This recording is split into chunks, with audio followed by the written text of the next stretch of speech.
Bienvenue sur ce module dans lequel on va continuer à voir de nouveaux piliers arrêts.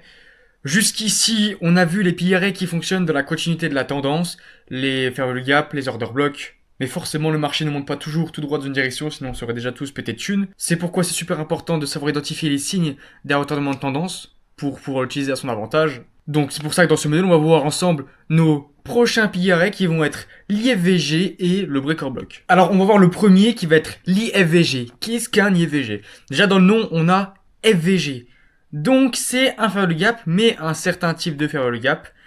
Le I c'est pour inversion. Donc, IFVG signifie inversion fair value gap. Un IFVG, c'est un fair value gap qui change de rôle quand on ne le respecte pas. On a dit qu'un EVG, c'est une zone de liquidité interne où on a des ordres prêts à être exécutés et cette zone reste valide tant que le corps des bougies clôture à l'intérieur de celui-ci. Mais alors, qu'est-ce qui se passe dans le cas où notre bougie clôture en dessous et ne respecte pas notre FVG de base, donc là ici notre busy, alors celui-ci devient un IFVG. Et l'IFVG, ça va être un très bon signe d'un retournement de tendance. Parce que si on se retourne par exemple dans un FVG haussier, ça signifie qu'on a absorbé tous les ordres d'achat qui étaient dans le FVG, et que cela n'a pas suffi à donner une suffisante pression acheteuse pour faire monter le prix, et que c'est les vendeurs qui reprennent le dessus et qui prennent tous les ordres. Donc, cet IFVG juste là devient une nouvelle zone de résistance pour le prix. Alors, comment est-ce qu'on le trade? Eh ben c'est simple, de la même façon qu'un FVG, une fois que tu identifies un FVG où l'on clôture en dessous et qui ne se fait pas respecter, alors il devient un IFVG,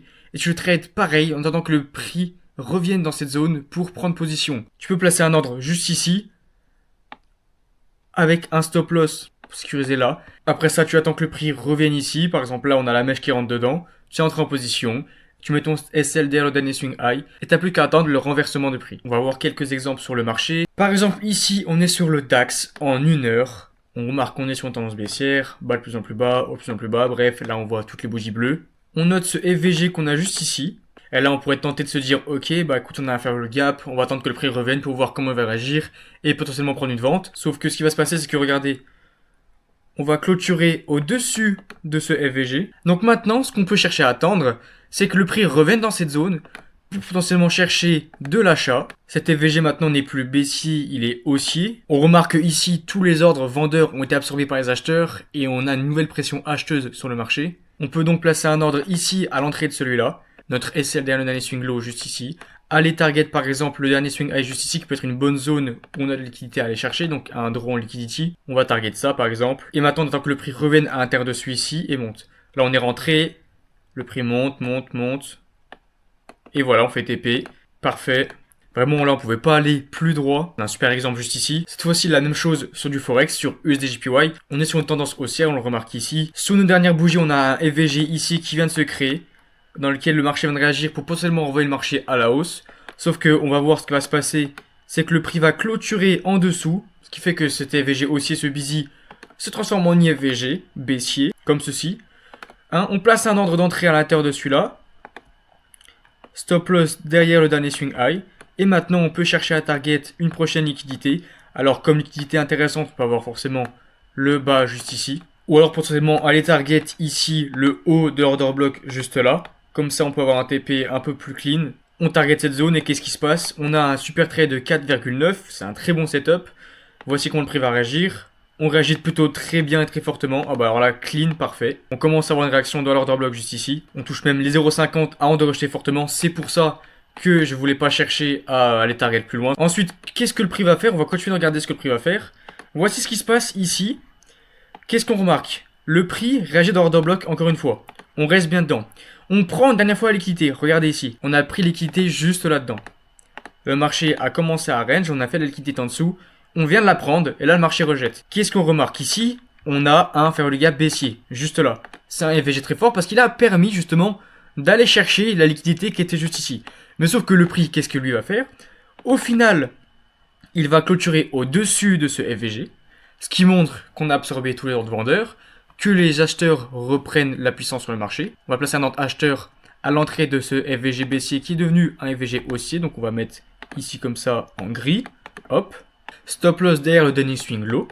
Et maintenant, qu'est-ce qui se passe? Eh ben, on va pouvoir aller target une nouvelle zone. Comme au final, on est comme sur une tendance assez haussière, on pourrait se dire qu'on a fait un retracement pour aller rechercher la liquidité, revenir sur un order block haussier. et potentiellement aller rechercher des nouveaux hauts, comme ce point-là par exemple. Hop.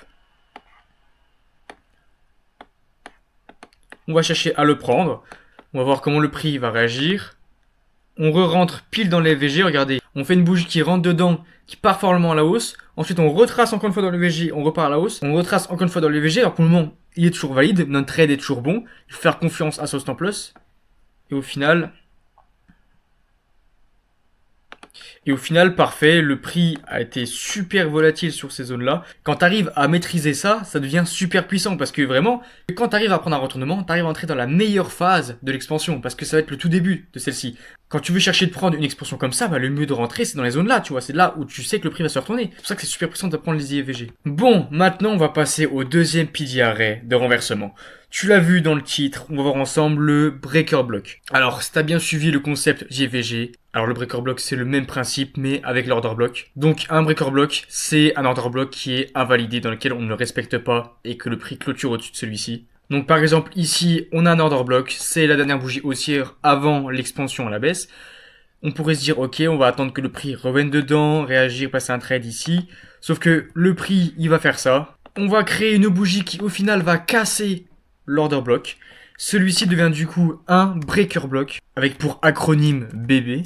Donc comme pour les VG, on a validé un order block quand le prix clôture au-dessus. Celui-ci devient un breaker block. Et donc comment on le trade? Et ben de la même façon que les IVG ou les OB ou les EVG, bref, on place un ordre à l'entrée de celui-ci. On va target la prochaine zone de liquidité importante. On va ensuite attendre une réaction à l'intérieur de celui-ci et envoyer le prix à la hausse. On va voir des exemples sur le marché, ça sera plus parlant. Ici, on est sur le Nasdaq en 5 minutes. On est sur une tendance baissière, on le remarque ici. Qu'est-ce qu'on a devant nous? On a ici cet order block, juste là, la dernière bougie baissière avant la baisse. Celui-ci, il est valide et il est fort. Pourquoi? Parce qu'on a beaucoup de corps sur la bougie et qu'en plus, on crée un favorable gap juste là. En plus de ça, on break la structure ici, donc qui montre qu'on fait un BOS, donc une continuation de tendance. On commence à voir que le prix réagit dans ce favorable gap et qui commence à vouloir partir à la baisse.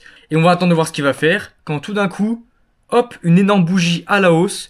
On clôture juste au-dessus de celui-ci. On voit qu'on a absorbé tous les ordres qui étaient présents à l'intérieur de celui-là. Maintenant, ce qu'on peut faire, c'est placer un ordre à l'intérieur de cet order block. Placer notre stop loss derrière le dernier swing low juste ici. On a en plus de ça les VG là qui a des breaks qui devient un IVG. Parce que oui, on combine tout ce qu'on a. Parce que oui, l'objectif c'est de combiner les piliers ensemble pour avoir plus de probabilité. On a notre breaker block. Qu'est-ce qu'on peut aller target? Honnêtement, eh ben, on a plein de swing high à aller target. Mais si on dézoome un peu sur une unité de temps plus longue, on voit que au final, on est quand même haussier sur le S&P 500. Et que si on remarquerait ici par exemple, on aurait FIB toute cette expansion.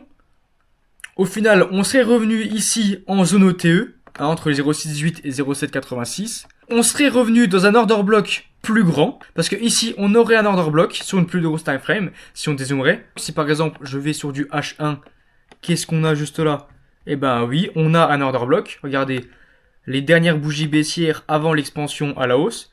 Donc, on a un order block ici, qui en plus de ça, prend la liquidité juste ici, la prend même ici, qui va chercher plein d'ordre pour envoyer le marché à la hausse. Donc on peut se dire qu'on va potentiellement être target assez loin jusqu'ici si on le souhaite. Évidemment le trade va peut-être être un peu plus long, on va peut-être passer sur du swing trading. Mais dans tous les cas, ce que je conseille de faire, et ça je ferai une vidéo dédiée, c'est-à-dire de mettre plusieurs take profit. Si on a peur que le prix commence à se retourner dans cet endroit-là, et ben on pourra prendre des take profit ici, prendre déjà des gains sur le marché et placer son stop loss à break-even, donc un 0 pour vraiment être nos risques.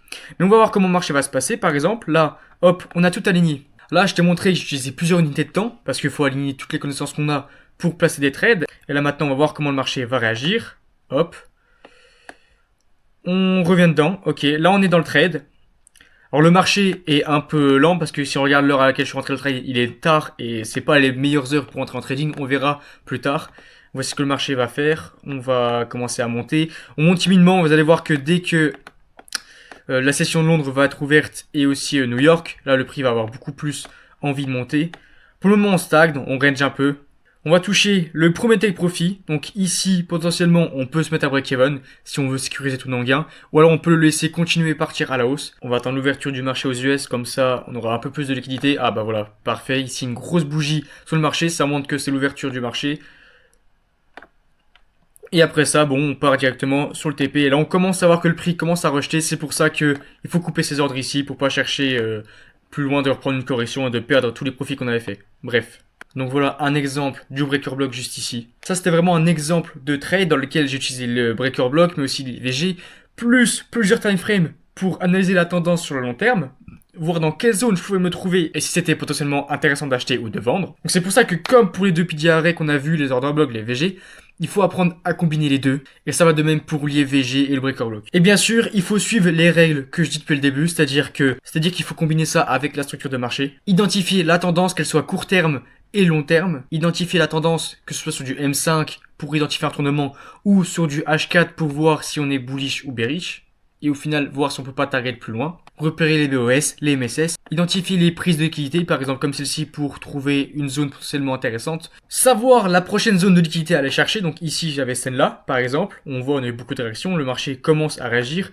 Peut-être qu'il va commencer à retracer ou alors il va être tout droit, mais dans tous les cas ici je sécure mes profits. On voit que le marché ici commence un peu à stagner et ça on n'aime pas trop, donc au final autant prendre ses profits ici. Également sélectionner les IVG breaker block unmitigate, c'est-à-dire qu'ils n'ont jamais été touchés. Par exemple le breaker block là, comme on l'a déjà utilisé, je ne l'aurais pas pris en compte ici si j'aurais voulu que le marché revienne à l'intérieur pour envoyer à la hausse. Pareil pour les IVG, même si on peut attendre que plusieurs bougies restent à l'intérieur et qui clôturent à l'intérieur pour qu'ils soient valides, dès que l'IVG ou l'IVG envoie le prix d'une direction et qu'il revient à l'intérieur, les ordres ont déjà été exécutés, il faut plus le prendre en compte. Et surtout, comme les order blocks et les fair value gap, il faut laisser du displacement. Montrer une vraie force de pousser à la hausse avec des grosses bougies comme ça. C'est pareil avec le breaker block et l'IVG. Si on ne fait pas de grosses bougies qui cassent les petits arrêts, qu'à la place on crée des minuscules bougies, tu vois. Et cela ne montre pas vraiment la gestion de gros ordres sur le marché. Donc on les prend pas en compte car on cherche à suivre le sens des institutions des gros acteurs, donc de suivre les gros mouvements sur le marché. Donc voilà maintenant à toi de mettre en pratique tout ce qu'on a vu jusqu'à maintenant pour faire ce type de trade. Tu combines tout ce que tu as déjà avec les breaker blocks et les IVG. Tu commences à faire la démo, placer des trades en démo, m'envoyer les photos, comme ça tu peux me poser des questions et je pourrais t'y répondre pour te dire ce que tu as fait de bien, etc., ce que tu peux faire de mieux. Comme ça je peux te donner des retours parce que c'est pour cette raison que je suis là. Faut que je te le dise à chaque vidéo, mais hésite pas à me poser des questions parce que mon but c'est vraiment que tu puisses comprendre le plus rapidement et le mieux possible. Donc si t'as des questions, je suis là pour ça, hésite pas. Et sinon je peux passer à la suite.